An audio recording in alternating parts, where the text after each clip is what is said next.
শেখা আছে। ওই দরজাটা খুললেন, খোলার পরে হযরত দানিয়াল আলাইহিস সালাম ভিতরের মধ্যে প্রবেশ করলেন। ভিতরে যেমন প্রবেশ করলেন, ভিতরে দেখছেন বিশাল বড় একটা আলিশান বিল্ডিং।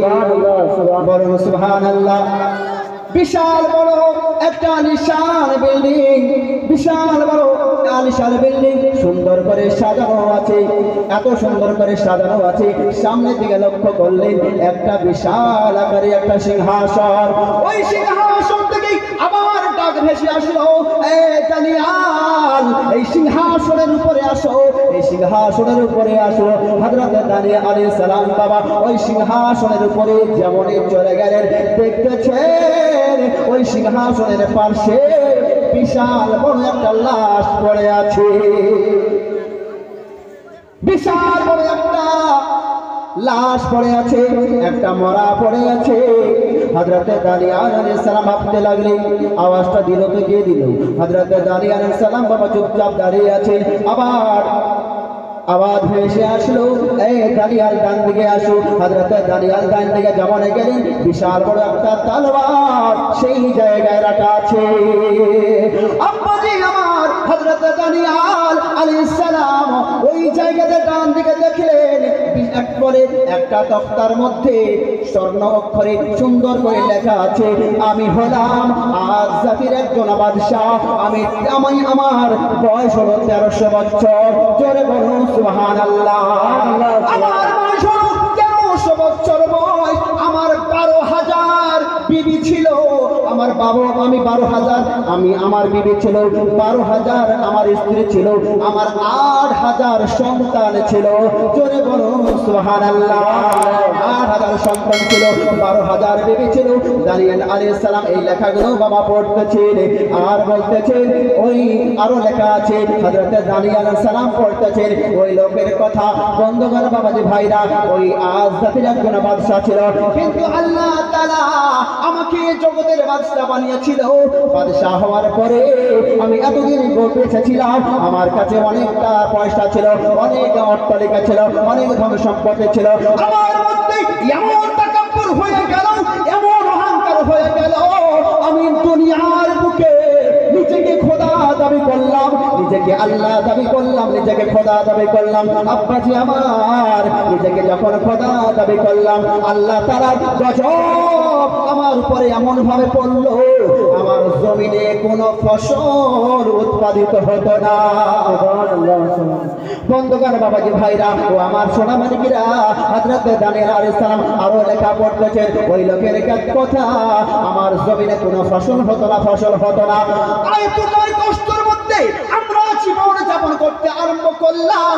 অন্য রাজ্য থেকে আমাদের রাজ্যতে যখন খাবার আসতো আমাদের জন্য, আমাদের কেউ যদি সহযোগিতা করার জন্য হাত বাড়াতো, কোনো খাবার আসতো, ওই খাবারগুলো সঙ্গে সঙ্গে মাটি হয়ে যেত, সঙ্গে সঙ্গে মাটি হয়ে যেত, খাবারগুলো মাটি হয়ে যেত, পাথর হয়ে যেত।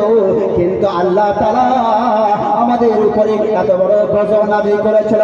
আব্বাজি আমার আল্লাহ তাআলা বাবা, যে আল্লাহকে আল্লাহ যে বলে যে আল্লাহর বিপদের মধ্যে ফেলে দেবে, কেউ বলতে পারবে না। আরে শালা নারে তালাত, নারে হেদারি, নারে হেদারি, নারে হেদারি। প্রধান বক্তা মৌলানা আজিজুর রহমান, প্রধান বক্তা মৌলানা আজিজুর রহমান। নারে তাকবীর, নারে রিসালাত। ওই বাদশা যেন ক্ষুধার্ত হয়ে তিলে তিলে আল্লাহর গজবে ওই সিংহাসনে তিনি মারা গেলেন। জোরে বলুন সুবহানাল্লাহ। বন্ধুগণ বাবাজি ভাই সকল, যখন মানুষ পথভ্রষ্ট হয়ে যায়, মানুষ যখন গোমরাহ হয়ে যায়, আল্লাহ তাআলা তাকে দুনিয়ার বুকে দেখিয়ে দেয়, দুনিয়ার বুকে তার আনজাম বাবা পেয়ে যায়।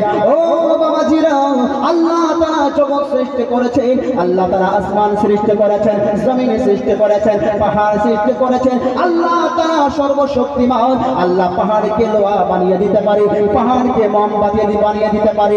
আল্লাহ তাআলা পানিকে আবার কি বলে পানিকে, পানির উপরে আবার আল্লাহ তাআলা মানে কি বলে ভূমি দিয়ে দিতে পারে, ভূমিকে আবার জঙ্গল করে দিতে পারে, জঙ্গলকে আবার শহর করে দিতে পারে। জোরে বলো সুবহানাল্লাহ। আব্বাজি আমার আল্লাহ তাআলার একজন বান্দা, একজন ইবাদতকারী বান্দা বনি ইসরাইলের যুগে এক নওজওয়ান আল্লাহর উপাসনা করত, আল্লাহর ইবাদত এতটাই করত, ওই লোকটার কাছে, ওই জওয়ানের কাছে হযরত খিজির আলাইহিস সালাম বারবার আসতেন দেখা করার জন্য। জোরে বলুন সুবহানাল্লাহ। সুবহানাল্লাহ। আসতেন হযরত খিজির আলাইহিস সালাম আসতেন ওই নওজওয়ানের কাছে। ওই নওজওয়ান এতটাই ইবাদত করত, হযরত খিজির তার কাছে আসতে গল্প গুজব করে আবার তিনি চলে যেতেন। আব্বাজি আমার ওই নওজওয়ান হযরত খিজিরের সাথে কথাবার্তা বলে এই খবর কিভাবে বনি ইসরাইলে তখনকার বাদশা ছিল তার কাছে যেন খবর পৌঁছে গেল।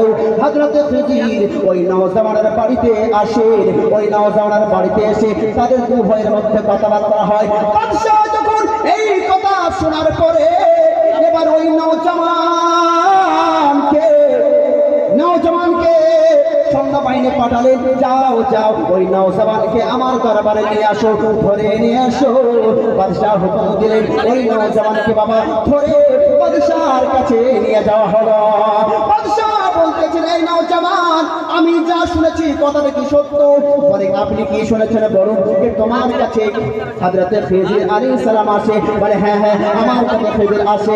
বলে যদি খিজির আসে তুমি তাকে ধরে আমার দরবারে নিয়ে আসবে, আমার দরবারে নিয়ে আসবে। ওই নওজওয়ান চুপচাপ আছে। বাদশাহ বলে, এই নওজওয়ান তুমি যদি ওই খিজিরকে না নিয়ে আসো আমি তোমাকে কতল করে দেব। জোরে বলুন সুবহানাল্লাহ। নওজওয়ানকে বলতে আরম্ভ করলেন, তুমি যদি না নিয়ে আসো আমি তোমাকে হত্যা করে দেব, কতল করে দেব। আব্বাজি আমার এবার বাবা কয়েকদিন যাওয়ার পরে হযরত খিজির আলাইহিস সালাম আবার ওই নওজওয়ানের বাড়িতে এসেছেন। নওজওয়ান হযরত খিজির আলাইহিস সালামকে সমস্ত কিছু বাবা খুলে বললেন যে হুজুর আপনাকে আমার সঙ্গে বাদশার দরবারে যেতে হবে। হযরত খিজির বলে কিসের জন্য যেতে হবে বলো বলো। ওই নওজওয়ান বলে হুজুর আপনি যদি না চান আমাকে কতল করে দিবে, আমাকে হত্যা করে দিবে, দয়া করে হুজুর ওই বাদশার দরবারে চলুন, বাদশা আপনাকে কি বলবে। হযরত খিজির বলতেছে চলো চলো আমরা দেরি করব না, আমরা একটা বাদশার কাছে গিয়ে দেখা করে নেই। আব্বাজি আমার ও আমার প্রিয় সোনামানিকেরা ওই নওজওয়ান বাবা হযরত খিজিরকে সঙ্গে করে নিয়ে একসঙ্গে বাবা বাদশার দরবারে চলে গেলেন। যাবার পরে বাদশার মুখে সামনাসামনি হলে বাদশা বলতেছে তোমার নাম কি খিজির? বলে হ্যাঁ হ্যাঁ আমি হলাম শেখ খিজির। ওই বাদশা বলতেছে এই খিজির দুনিয়ার মুখে তুমি ভ্রমণ করো, সারা দুনিয়ায় তুমি ভ্রমণ করো, দুনিয়ার মধ্যে এমন এমন জায়গায় তুমি গিয়েছো, তুমি আশ্চর্য কিছু ঘটনা বলো, আমার কাছে আশ্চর্য কিছু ঘটনা বলো, আমি তোমার মুখে শুনতে চাই। জোরে বলুন সুবহানাল্লাহ। আশ্চর্য ঘটনা কি শুনবেন? অল্প সময়ের মধ্যে শেষ করে দেব, শুনবেন?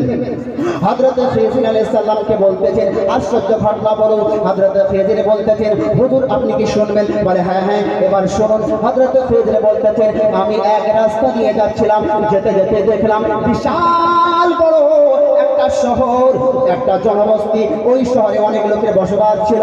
ওই শহরটা দেখতে এত সুন্দর ছিল। আমি জিজ্ঞাসা করলাম এই শহরটা কতদিন ধরে আছে?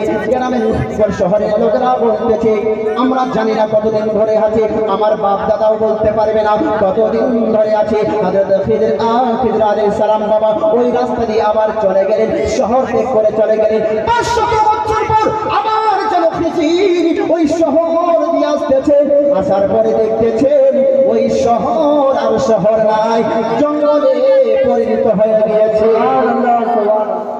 জঙ্গলে পরিণত হয়ে গিয়েছে। ওই জঙ্গলের ভিতরে একটা লোক বাবা কাঠ কাটতেছে, খড়ি কাটতেছে। হযরত খিজির আলাইহিস সালাম জিজ্ঞাসা করলেন এই ব্যক্তি বলো বলো এই জঙ্গলটা কতদিন ধরে আছে? বলে আপনি কি পাগল হয়ে গিয়েছেন নাকি? বলে কেন? বলে আপনি কি দেখতে পাচ্ছেন না জঙ্গল কখন হলো? আমি কেমন করে বলবো? আমার বাপ দাদাও বলতে পারবে না, তার দাদাও বলতে পারবে না, আমার পূর্বপুরুষ বলতে পারবে না, আমি বলতে পারবো না এই জঙ্গল কতদিন ধরে আছে। আমি বলতে পারবো না। হযরত খিজির বলতেছেন এই জায়গাটা এর আগে শহর ছিল, এর আগে শহর ছিল। জোরে বলুন সুবহানাল্লাহ সুবহানাল্লাহ। বিশ্বাস করবে? বিশ্বাস করতে পারলো না আব্বাজি আমার। হযরত খিজির আলাইহিস সালাম আবার বাবা ওই জায়গা থেকে আবার চলে গেলেন। যাওয়ার পরে আবার 500 বছর পরে ওই জঙ্গল দিয়ে আসতেছে। জঙ্গল দিয়ে যখন আসেন ওই জঙ্গল আর জঙ্গলে নাই, ওই জঙ্গল বাবা সমুদ্রে পরিণত হয়ে গিয়েছে। সুবহানাল্লাহ। জোরে বলুন সুবহানাল্লাহ। ওই জঙ্গল যেন সমুদ্র পরিণত হয়ে গিয়েছে, নদী হয়ে গিয়েছে। নদীর ধারে কিছু লোক বাবা শিকার ধরতেছে। হযরত খিজির আলাইহিস সালাম ওই শিকারীদের কাছে গেলেন। যাওয়ার পরে বলতে লাগলেন এই সমুদ্রটা কতদিনের সমুদ্র? বলে আপনি কি আজব প্রশ্ন করতেছেন, আমরা কেমন করে বলবো এই সমুদ্র কখন তৈরি হলো?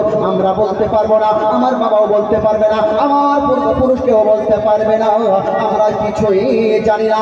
হযরত খিজির বলতেছে এই ভাইরা শোনো, এই সমুদ্র এর আগে জঙ্গল ছিল। ওই শিকারীরা কোনো মতে কি বলে বিশ্বাস করবে না। আপনি কি পাগল হয়ে গিয়েছেন? এত বড় সমুদ্র, এত বড় নদী কেমন করে কিভাবে সম্ভব যে এর আগে জঙ্গল ছিল? বন্ধুগণ বাবাজি ভাইরা, আবার হযরত খিজির আলাইহিস সালাম ওই জায়গা থেকে বিদায় নিয়ে চলে গেলেন। জোরে বলুন সুবহানাল্লাহ। বাদশাহ কান পেতে শুনতেছেন। অনেক দিন পরে আবার 500 বছর পরে আবার আসলেন। আসার পরে দেখতেছেন ওই সমুদ্র নয়, চটান পড়ে গিয়েছে। সুবহানাল্লাহ সুবহানাল্লাহ। মানে ধূমপান বালি কি বলে যে হারকাতে আপনারা জানেন, দেখবেন জায়গায় জায়গায় একটা চট কি বলে কি বলে বালুচর পড়ে আর গাছ টাছ হয়ে গিয়েছে। আব্বাসি আমার হযরতে কি বলে খিজির আলাইহিস সালাম এসে দেখতেছেন ওই জায়গাটা একটা চর পড়ে গিয়েছে। কি পানির কোনো রাস্তা নেই, কোনো পানিও দেখতে পায় না। ওই চরের উপরে মানুষরা ঘোরাঘুরি করে। হযরত খিজির বাবা তাদের জিজ্ঞাসা করলেন এই চরটা কতদিন ধরে আছে? লোকরা আজব তাজ্জব চোখে দেখতে লাগলো। আপনি কি পাগলের মতো প্রশ্ন করতেছেন? এটা তো অনেক দিন ধরে আছে, কয়েকশো বছর ধরে আছে। আমার আব্বা আমার বাবাদের তার পূর্বপুরুষ ধরে এই জায়গাটা আছে। হযরত খিজির বলে না না, এই জায়গাটা সমুদ্র ছিল। বলে না, এটা কখনো কোনো মতো হতে পারে না। বন্ধুগণ বাবাজি ভাইরা, হযরত খিজির আলাইহিস সালাম আবার সেই জায়গা থেকে চলে গেলেন। সেই জায়গা থেকে চলে যাওয়ার পরে আবার 500 বছর পর ওই রাস্তা দিয়ে যখন আসেন দেখছেন বিশাল বড় একটা শহর তৈরি হয়ে গিয়েছে। প্রথম ছিল শহর, ওই শহর থেকে আরো উন্নত মানের শহর তৈরি হয়ে গিয়েছে। হযরত খিজির দেখতেছেন এত সুন্দর একটা শহর তৈরি হয়ে গিয়েছে। আব্বাসি আমার আবার ওই শহরবাসীদেরকে জিজ্ঞাসা করে এই শহরবাসী বলো এই শহরটা কতদিন হলো তৈরি হওয়া? ওই শহরবাসী বলে আমরা বলতে পারবো না, আমরা ছোট থেকে দেখি, আমার আব্বারাও ছোট থেকে দেখে, তার আব্বারাও ছোট থেকে দেখে, আমাদের পূর্বপুরুষ কেউ বলতে পারবে না এই শহরটা কতদিন ধরে আছে। জোরে বলুন সুবহানাল্লাহ। আল্লাহ তাআলা দেখুন কুদরতি, শহরকে জঙ্গল বানিয়ে দিতে পারে, জঙ্গলকে আবার কি বলে সমুদ্র করে দিতে পারে, সমুদ্রকে আবার চরে পরিণত করতে পারে, আবার ওই চরকে আবার পুনরায় শহর করে দিতে পারে। জোরে বলুন সুবহানাল্লাহ সুবহানাল্লাহ। বন্ধুগণ বাবাজি ভাই একবার দরুদ পড়ুন। আল্লাহুম্মা সাল্লি আলা সাইয়্যিদিনা মাওলানা মুহাম্মদ ওয়া আলা আলি সাইয়্যিদিনা মাওলানা মুহাম্মদ।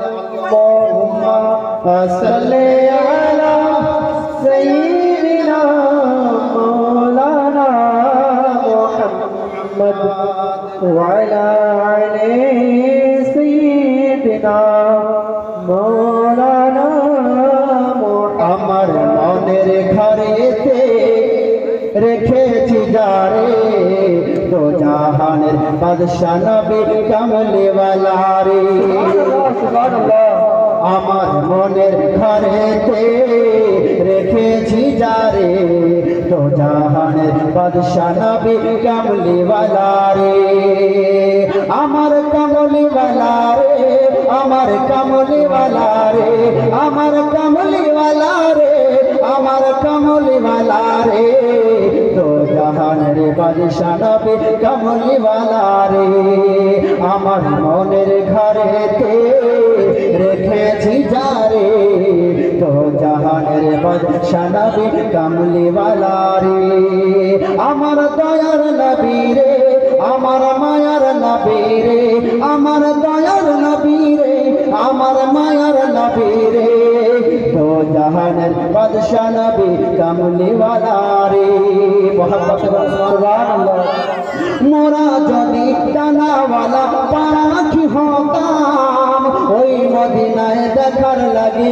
উড়ে যেতাম মোরা যদি ডানাওয়ালা পাখি হতাম ওই মদিনায় দেখার লাগি উড়ে যেতাম মোরা যদি ডানাওয়ালা পাখি হতাম ওই মদিনা দেখার লাগি উড়ে যেতাম হৃদয় ভরে দেখতাম আমি নয়ন হৃদয় ভরে দেখতাম আমি নয়ন ভরে তো জাহানের বাদশা নবী কামলি ওয়ালা রে আমার মনের ঘরেতে রেখেছি যারে তো জাহানের বাদশা নবী কামলি ওয়ালা রে আদি পিতা আদম যখন মুসিবতে পড়ে মোদের নবী ওসিলাতে আল্লাহ কবুল করে আদি পিতা আদম যখন মুসিবতে পড়ে মোদের নবী ওসিলা মোদের নবীর ওসিলাতে আল্লাহ কবুল করে আদি পিতা আদম যখন মুসিবতে পড়ে মোদের নবীর ওসিলাতে আল্লাহ কবুল করে শাফাআত বিচারতে শাফাআত বিচারতে শাফাআত বিচারতে দেখা দিও রে তো জাহানের বাদশা নবী কামলি ওয়ালা রে আমার মনের ঘরেতে রেখেছি যারে তো জাহানের বাদশা নবী কামলি ওয়ালা রে আমার মনের ঘরেতে রেখেছি যারে তো জাহানের বাদশা নবী কামলি ওয়ালা রে আমার কামলি ওয়ালা রে আমার কামলি ওয়ালা রে আমার কামলি ওয়ালা রে আমার কামলি ওয়ালা রে তো জাহানের বাদশা নবী কামলি ওয়ালা রে